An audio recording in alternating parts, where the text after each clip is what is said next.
Hello everyone. तो स्वागत है आप सभी का फिर से एक नए वीडियो पर। आज के पीएड क्लास में हम पेपर 3 लर्निंग एंड टीचिंग शिक्षण और अधिगम पर बात करेंगे, जिस पे हमारा यूनिट 4 है टीचिंग फॉर मीनिंगफुल लर्निंग। इसका बुलेट 1 है टीचिंग एंड लर्निंग। इस टॉपिक पर आगे हम बात करने वाले हैं। तो आज के क्लास में हम टीचिंग फॉर मीनिंगफुल लर्निंग पर बात करेंगे, जिसपे हमारा पहला बुलेट रहेगा टीचिंग एंड लर्निंग यानी शिक्षण और अधिगम। फिर हम बात करेंगे टीचिंग एज इंस्ट्रक्टिंग यानी शिक्षण का अनुदेशात्मक रूप। फिर हम बात करेंगे टीचिंग एज फैसिलिटेटिंग लर्निंग यानी सुविधाजनक अधिगम हेतु शिक्षण। इन सभी टॉपिक पर आगे हम डिस्कस करने वाले हैं। तो चलिए स्टार्ट करते हैं। तो पहले हम देखेंगे कि टीचिंग एंड लर्निंग यानी शिक्षण एवं अधिगम है क्या। शिक्षण और अधिगम एक ऐसी प्रक्रिया है जिसमें शिक्षक छात्रों को सिखाते हैं और छात्र जो है सीखते हैं, यानी अपने शिक्षकों से सीखते हैं। यह जो है एक जीवन भर चलने वाली प्रक्रिया है, जिसमें शिक्षक छात्रों की क्षमता और योग्यता को बढ़ाते हैं और छात्र अब जो है अपने लक्ष्यों की ओर बढ़ते हैं और इसमें नए नए ज्ञान, व्यवहार और कौशलों को अपनाते हैं। इस प्रक्रिया के माध्यम से छात्र जो है स्वयं अपने अनुभवों से सीखते हैं, यानी जो उनका अपना एक्सपीरियंस होता है उस एक्सपीरियंस से वे सीखते हैं और अपनी क्षमताओं का विकास करते हैं। तो फिर नेक्स्ट है टीचिंग एज इंस्ट्रक्टिंग यानी शिक्षण का अनुदेशात्मक रूप। किसी भी शैक्षिक कार्य के वांछनीय परिणाम तक पहुंचने या प्राप्त करने हेतु किए गए सुव्यवस्थित तथा नियोजित तरीके से किए गए कार्य को अनुदेशन कहते हैं। यानी कोई भी जो शिक्षण के कार्य होते हैं उनके परिणाम तक पहुंचने के लिए जो भी व्यवस्था की होती है, जो भी नियोजन, पाठ्यक्रम का जो नियोजन किया हुआ होता है, वह जो कार्य, वह जो तरीका है, वो ही अनुदेशन कहते हैं, उसे ही हम अनुदेशन कहते हैं। शैक्षणिक उद्देश्यों की प्राप्ति के लिए शिक्षक कई ऐसे अनुदेश छात्रों को देते हैं जिनको पूर्ण रूप से पालन करके छात्र को सर्वांगीण विकास की ओर अग्रसर होते हैं। इसलिए अनुदेशन जो है शिक्षण के लिए एक सहायक का कार्य करता है। यानी शिक्षा के उद्देश्यों की प्राप्ति के लिए शिक्षक जो भी अनुदेशन छात्रों को देते हैं, छात्र क्या करते हैं, उन सारे अनुदेशन निर्देशन का जो है वो पालन करते हैं। इससे क्या होता है, बच्चों का सर्वांगीण विकास होता है। इसलिए अनुदेशन जो है शिक्षण के लिए एक बहुत ही सहायता करता है, यानी बहुत ही सहायक सिद्ध होता है। अनुदेशन जो है पूर्ण रूपेण शिक्षण की औपचारिक विधि है, यानी यह जो है शिक्षण का एक फॉर्मल मेथड है। और ये शिक्षण की जो यह विधि है ये पूर्व वैदिक काल में अति प्रचलित थी, यानी कि ये पूर्व वैदिक काल से ही चली आ रही है, ये उस समय ज़्यादा प्रचलन में थी। शिक्षण की ये जो विधि है ये कक्षागत शिक्षण का शुद्ध स्वरूप है, यानी ये जो विधि है ये कक्षागत शिक्षण, यानी ये जो कक्षा में ही यही शिक्षा दी जाती थी। अनुदेशन में शिक्षक की भूमिका जो सबसे अहम अथवा महत्वपूर्ण थी। इस विधि में शिक्षक का जो स्थान है वो भगवान के समान होता था तथा इसे सत्ता वाले स्थान जो है प्राप्त होती थी। मतलब ये जो विधि था ये शिक्षक केंद्रित विधि था, जिस पे टीचर्स को ज़्यादा इम्पोर्टेंस दिया जाता था और टीचर्स को जो एक भगवान के समान माना जाता था। इस विधि में छात्र जो वो कड़े अनुशासन में रहकर शिक्षा ग्रहण करते हैं, यानी ये टीचर सेंटर्ड होने के कारण यहाँ टीचर का ही अनुदेशन चलता था, स्टूडेंट्स का नहीं। चूँकि इस विधि में छात्रों को बोलने या कुछ पूछने की अनुमति नहीं होती थी, इसलिए जो है इनकी भूमिका यहाँ निष्क्रिय बराबर होती थी, यानी इनकी भूमिका जो होती थी बहुत कम होती थी। शिक्षण द्वारा बोले गए ज्ञान परिपूर्ण होने के साथ साथ निर्णयात्मक भी होते थे। अनुदेशन संपूर्ण कक्षा को एक साथ ही दी जाती थी, छोटे समूह या एकल समूह रूप में शिक्षण का प्रयोग ना के बराबर होता था। यानी ये जो अनुदेशन विधि था इसमें टीचर्स जो होते थे जो भी निर्देशन दिया करते थे वो पूरे कक्षा को एक साथ ही देते थे, ना कि अलग अलग। तो हमने देखा कि शिक्षक का अनुदेशात्मक रूप कैसा था। अब हम देखेंगे टीचिंग एज फैसिलिटेटिंग लर्निंग यानी सुविधाजनक अधिगम हेतु शिक्षण। फैसिलिटेटिंग लर्निंग मीनिंग, सुविधाजनक अधिगम का अर्थ। यह शिक्षा का एक ऐसा उपागम है जिसमें छात्रों को उनके अधिगम के स्वामित्व के साथ ही अधिगम प्रक्रिया का नियंत्रण अपने हाथ में रखने के लिए प्रेरित किया जाता था। यानी ये जो शिक्षा का ऐसा उपागम था जिसमें छात्रों का स्वामित्व था, छात्रों का अपना स्वामित्व था। यानी देखा जाए तो इसे हम लर्नर सेंटर्ड भी कह सकते हैं, या हिंदी में इसे बाल केंद्रित शिक्षण भी कह सकते हैं, जिसमें सारा दायित्व होता, स्वामित्व होता था, वो छात्रों का होता था। यानी ये ऐसा शिक्षण विधि था जिसमें सारे जो शिक्षण विधियां होती थी वे सारे छात्रों को ध्यान में रखकर बनाई जाती थी और छात्रों को ध्यान में रखकर ही निर्देश दिया जाता था। और इस विधि में शिक्षक की जो भूमिका होती थी वो शिक्षादाता से बदलकर ऐसे व्यक्ति की हो जाती है जिसका मुख्य काम अधिगम प्रक्रिया को सुगम तथा सुविधाजनक बनाना है। यानी यहाँ पे जो शिक्षक की भूमिका होती थी वो शिक्षादाता से बदलकर ऐसे व्यक्ति की हो जाती थी जिसमें उनका मुख्य काम था अधिगम प्रक्रिया को सुगम बनाना, यानी उनके छात्रों के लिए सुविधाजनक बनाना। सुविधाजनक अधिगम जो है छात्रों में रहने की आदत की जगह समीक्षात्मक सोच, व्यापक समझ, कल्पनाशील अधिगम तथा सूक्ष्मता के लिए प्रशंसा को बढ़ावा देता है। शिक्षक छात्रों को ऐसे अधिगम के लिए प्रेरित करते हैं जिससे कि अर्जित ज्ञान अर्थपूर्ण तथा उनके विकास से संबंधित हो। यानी यहाँ शिक्षक की भूमिका जो है एक ऐसे सुविधादाता के कर्ता के रूप में हो जाता है जिससे कि वो क्या करते हैं, छात्रों को अधिगम के लिए प्रेरित करते हैं, उन्हें मोटिवेट करते हैं ताकि वे जो है जो ज्ञान अर्जन कर रहे हैं वो ज़्यादा से ज़्यादा मीनिंगफुल हो, ठीक है, उसके विकास से संबंधित हो। और इस विधि में जो है शिक्षक छात्रों को अधिगम से संबंधित सुविधाएं प्रदान करते हैं। यानी यह जो विधि है उसमें शिक्षक छात्रों को सीखने से संबंधित जो सारी सुविधाएं प्रदान करते हैं और छात्रों को सकारात्मक चुनौती के माध्यम से व्यवस्थित तथा संगठित समस्या आधारित अधिगम प्रदान करते हैं।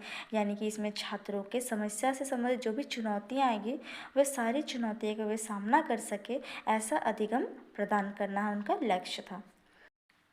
अब सुविधाजनक अधिगम के सोच का आधार यह है कि छात्रों का शैक्षिक प्रदर्शन जो अधिक अच्छा होगा यदि वे अधिगम वातावरण में होने वाले संबंधित निर्णय वे स्वयं लें। यानी जो भी वातावरण में परिवर्तन आएंगे उससे संबंधित जो भी निर्णय लेना है अगर वे स्वयं करते हैं तो ये अधिक कारगर सिद्ध होगा।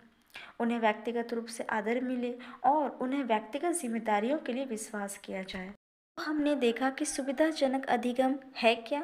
अब हम जानेंगे कि सुविधाजनक अधिगम को सुविधाजनक बनाने हेतु क्या क्या कदम उठाए जा सकते हैं। इनमें सबसे पहला है विकल्प यानी चॉइस। सभी जो छात्र एक समान स्तर के नहीं होते हैं, इसलिए सभी स्तर के छात्रों के अधिगम के लिए उनकी क्षमता के अनुरूप उचित प्रावधान होना आवश्यक है। यानी सभी छात्र जो अलग अलग होते हैं, उनकी क्षमताएं अलग अलग होती है, इसलिए जो उनकी क्षमताओं के अनुरूप ही उनके जो है उचित प्रावधान उन्हें दी जानी चाहिए। यह इस बात का सूचक है कि आप उनके अति विशेष अधिगम कला का सम्मान करते हैं, साथ ही आपकी रुचि जो है उन्हें पढ़ाने में है, ना कि अपने अधिकार का उपयोग करने में है। दूसरा है विविधता यानी वेरिएशन। शिक्षक छात्रों को पठन पाठन से संबंधित विभिन्न प्रकार की पाठ्य सामग्री क्रियाएं करवाते हैं। यानी शिक्षक जो है वो अपने जो टॉपिक से रिलेटेड बहुत सारे क्रियाएं एक्टिविटीज़ करवाती हैं जिससे कि छात्र जो है अनेक प्रकार के सीखने के तरीके से अवगत हो पाएंगे और प्रत्येक छात्र को जो है अपना कौशल दिखाने का भी अवसर प्राप्त होगा। इससे उन्हें निर्धारित कार्य को करने के लिए सही उपागम चयन करने में सहायता प्राप्त होगी। तीसरा है संयोजन यानी कनेक्शन। अधिगम को सुगम एवं सुविधाजनक बनाने के लिए शिक्षक जो है प्रत्येक प्रकरण तथा उप प्रकरण को उदाहरण देकर समझाते हैं। यानी जो भी टॉपिक के अंदर सब टॉपिक्स होता है, टीचर्स क्या करते हैं उनको उदाहरण देकर समझाते हैं।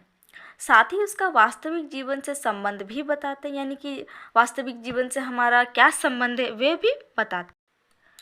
एक विषय का दूसरे विषय से तथा एक प्रकरण का दूसरे प्रकरण के साथ क्या संबंध है, यह जानना छात्रों के लिए अति आवश्यक होता है।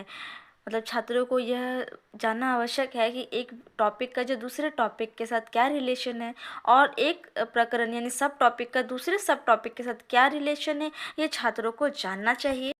किंतु केवल विषयों के संबंध को जानने से ही छात्रों का जो अधिगम है, उनका जो सीखना है, ये अर्थपूर्ण नहीं होगा, बल्कि यह अधिगम तभी अर्थपूर्ण होगा जब छात्र उन विषयों को अपने वास्तविक जीवन से जोड़ पाएंगे, तभी उनका सीखना जो है अर्थपूर्ण होगा। चौथा है संभाषण यानी कन्वर्सेशन। किसी भी सवाल का जवाब मिल जाना उतना ही महत्वपूर्ण होता है जितना कि उसका जवाब को ढूंढने की प्रक्रिया। यानी जब कोई भी सवाल होता है, उस सवालों के जवाब जानना हमारे लिए जितना ज़रूरी समझते हैं हम, उतना ही उस सवाल को ढूंढने के पीछे जो प्रोसेस लगा है, वो प्रोसेस को जानना भी उतना ही ज़रूरी होता है जितना कि उस सवाल का जवाब होता है। इसलिए छात्रों को जो है आपस में चर्चा करनी तथा विचार विमर्श करने के पर्याप्त अवसर देने चाहिए। इससे क्या होगा कि वे छात्र जो है अपनी समस्याओं का समाधान करने के लिए आपस में चर्चाएं करेंगे, ताकि वे अधिगम संबंधित किसी भी समस्या का समाधान जो है आपसी विचार विमर्श के द्वारा खोज सकें। अब आपसी बातचीत करने से क्या होता है कि उनके सामाजिक सहयोग तथा संप्रेषण कला का भी विकास होता है। यानी जब छात्र आपस में मिलकर किसी भी समस्या का समाधान करने के लिए जो चर्चा करते हैं, जो विचार विमर्श करते हैं, उससे क्या होता है उनके बीच का जो सामाजिक जो कनेक्शन है, जो सहयोग एक दूसरे के प्रति वे दिखाते हैं, जो संप्रेषण होता है, उनका जो है विकास होता है उनमें। पांचवा है संसाधन यानी रिसोर्सेज। पिछली पीढ़ी की अपेक्षा जो है इस पीढ़ी के बच्चों के पास ज्ञान अर्जित या अर्जन करने के अनेक संसाधन उपलब्ध हैं। यानी पहले पीढ़ी के जो बच्चे होते थे उनके पास इतने ज्ञान अर्जन के रिसोर्सेज नहीं होते थे, लेकिन आज के समय के जो बच्चे हैं उनके पास रिसोर्सों की कमी नहीं है। शिक्षक की ये जिम्मेदारी हो जाती है कि वे छात्र का सही मार्गदर्शन करें, जिससे कि छात्र इन संसाधनों का सही उपयोग कर सके। तो अब है सुविधादाता की दक्षताएं। तो सबसे पहला है अपने प्रति भरोसा तथा विश्वास सुनिश्चित करना। इसमें क्या है कि एक शिक्षक को जो है अपने प्रति, अपने ऊपर ऐसा विश्वास या भरोसा बनाए रखना चाहिए जिससे कि छात्र को भी यह विश्वास हो कि शिक्षक उनके भविष्य के में साथ दे सकेंगे। मतलब क्या है कि एक शिक्षक को अपने ऊपर इतना ट्रस्ट, इतना भरोसा होना चाहिए कि उनके उस भरोसे को देखकर छात्र जो है उन पर भरोसा कर सके अपने फ्यूचर को लेकर। ठीक है, छात्र को विश्वास हो कि ये शिक्षक जो है हमारे लिए जो भी कर रहे हैं ये हमारे फ्यूचर के लिए ही अच्छा है। दूसरा है विद्यालय में सकारात्मक वातावरण बनाकर रखना। एक सुविधादाता को विद्यालय में सकारात्मक वातावरण बनाए रखना चाहिए ताकि बच्चों में सकारात्मक का भाव उत्पन्न हो। एक शिक्षक जो है अपनी कक्षा में सभी छात्र को एक समान रूप से देखती है ताकि किसी भी छात्र को यह ना लगे कि वह कम है या कमज़ोर है। इसलिए एक शिक्षक को कक्षा में सकारात्मक वातावरण बनाए रखना चाहिए। इससे क्या होगा कि बच्चों में भी सकारात्मकता की भावना उत्पन्न होगी और वे भी चीज़ों को अच्छे से सीख पाएंगे। तीसरा है सुविधाकर्ता या सुविधादाता के रूप में अपनी विश्वसनीयता स्थापित। किसी कार्य या व्यक्ति के प्रति जो है अपना विश्वास स्थापित करना चाहिए। छात्रों के मन में शिक्षक के प्रति हमेशा से ही विश्वास स्थापित करना चाहिए ताकि छात्र कभी भूले नहीं और उसे अपने जीवन में उपयोग कर सके। चौथा है छात्रों के द्वारा अर्जित ज्ञान तथा ज्ञान अर्जित करने के तरीके के अनुरूप ही शिक्षण विधि को अपनाना। छात्र के द्वारा अर्जित ज्ञान को जानना या अध्ययन कर एक शिक्षक को अपने शिक्षण विधि को तैयार करनी चाहिए। यानी यह कहता है कि एक छात्र ने जो भी ज्ञान अर्जन किया है उन ज्ञान को जानकर उनका अध्ययन करके ही एक शिक्षक को जो है अपने शिक्षण विधि को तैयार करना चाहिए ताकि उसी हिसाब से वो बच्चों को ज्ञान प्रदान कर सके। एक शिक्षक के अंदर यह गुण होना चाहिए कि जिससे वह छात्र के पूर्व ज्ञान को अर्जित ज्ञान से जोड़कर एक नए ज्ञान का निर्माण कर सके। पांचवा है अधिगम उद्देश्य को ध्यान केंद्रित करना। एक शिक्षक को अधिगम के उद्देश्य को ध्यान में रखकर ही पढ़ाना चाहिए। शिक्षण विधि का प्रयोग भी यह वैसा ही करना चाहिए। यानी एक टीचर को सीखने के जो भी उद्देश्य है उसे ध्यान में रखकर पढ़ाना चाहिए और उसको पढ़ाने के लिए जो भी टीचिंग मेथड का ज़रूरत होगा उसका ही प्रयोग करना चाहिए। एक शिक्षक का ये गुण होना चाहिए कि अधिगम के उद्देश्य को ध्यान में रखते हुए छात्रों को शिक्षा प्रदान करे।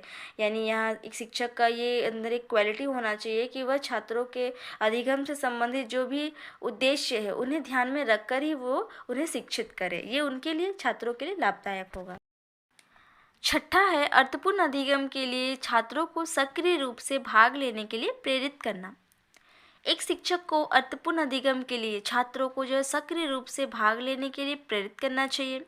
यानी एक शिक्षक को सभी छात्रों को जो है सक्रिय रूप से सभी चीज़ों में भाग लेने के लिए, उन्हें पार्टिसिपेट करने के लिए जो है मोटिवेट करना चाहिए। इससे क्या होगा, शिक्षा जो है तभी अर्थपूर्ण होगा, अधिगम जो है अर्थपूर्ण तभी होगा जब छात्र जो है भाग लेंगे सभी चीज़ों में। 7वां है शिक्षण का अधिक रोचक तथा प्रभावशाली बनाने के लिए विभिन्न शिक्षण तकनीकों तथा विधियों का उपयोग करना। एक शिक्षक को शिक्षण को अधिक रोचक और प्रभावशाली बनाने के लिए विभिन्न प्रकार के शिक्षण तकनीकों तथा विधियों का उपयोग करना चाहिए। मतलब अगर किसी टॉपिक को यदि अधिगम को अधिक रोचक बनाना है, अधिक प्रभावशाली बनाना है, तो टीचर्स को जो ऐसे ऐसे तकनीकों का प्रयोग करना चाहिए और विधियों का प्रयोग करना चाहिए, जिससे क्या है कि वह अधिगम जो है अधिक प्रभावशाली बनेगी। और 8वां है शिक्षण उद्देश्यों की पूर्ति सुनिश्चित करना। एक शिक्षक या सुविधादाता को शिक्षण उद्देश्यों की पूर्ति सुनिश्चित करना चाहिए।